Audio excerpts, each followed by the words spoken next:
Hi everyone, this is D3Z and today I will unbox the new Vivo X21.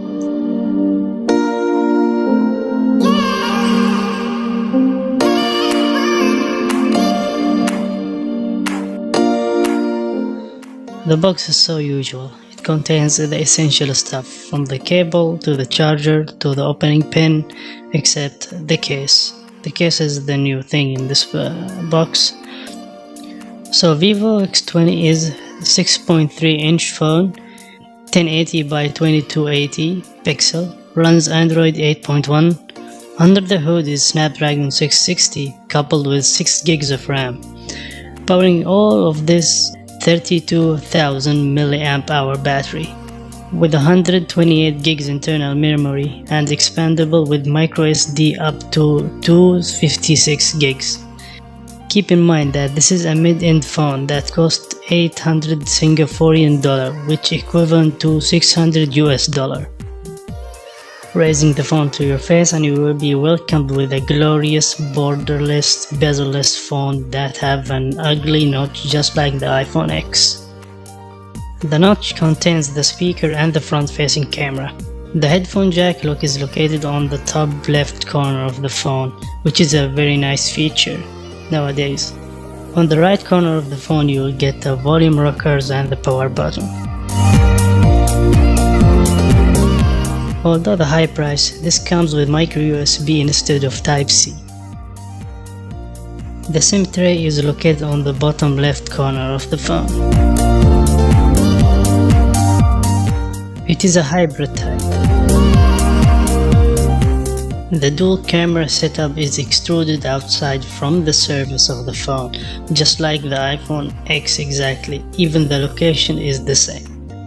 You can see in this clip that the phone is not stable on the surfaces and it wobbles a little bit if you touch it from one side, while the other side is not so much, but this is not a big deal breaker. The back of the phone is a glassy surface with no fingerprint sensor because it's under the display. Vivo is the first Android phone company that implements such a technology into a commercial phone. The problem is this technology is not ready for prime use. This clip shows how I struggle to set up just one finger.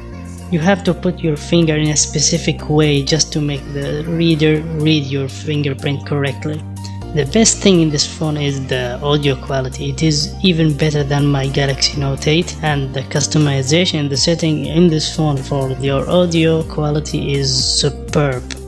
Also, the audio quality from the speaker is great.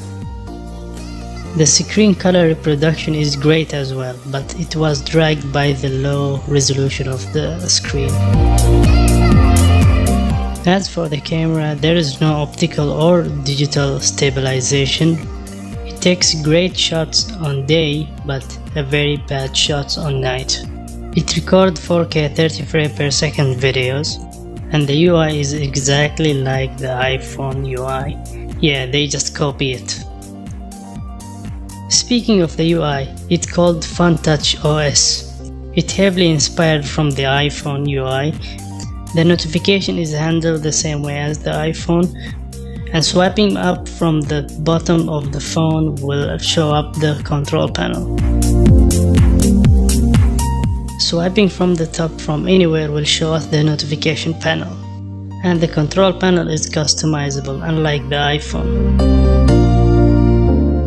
Another thing they took from the iPhone is the gesture control. Yes, you can remove the old control bar and use only the gestures. So back is swiping up from the left corner, home is swiping up from the center, and control panel is swiping up from the right. Not done yet, swiping up from the center and hold will trigger background app. Last one is swiping right and left to quickly switch between apps. The battery will allow you to run the phone easily across the whole day. Yeah, I can get a 5 to 6 hour on-screen time. The phone feels really premium in the hand. A well-built phone, but lacking the waterproof. Good in daylight photography, but very bad at night photography.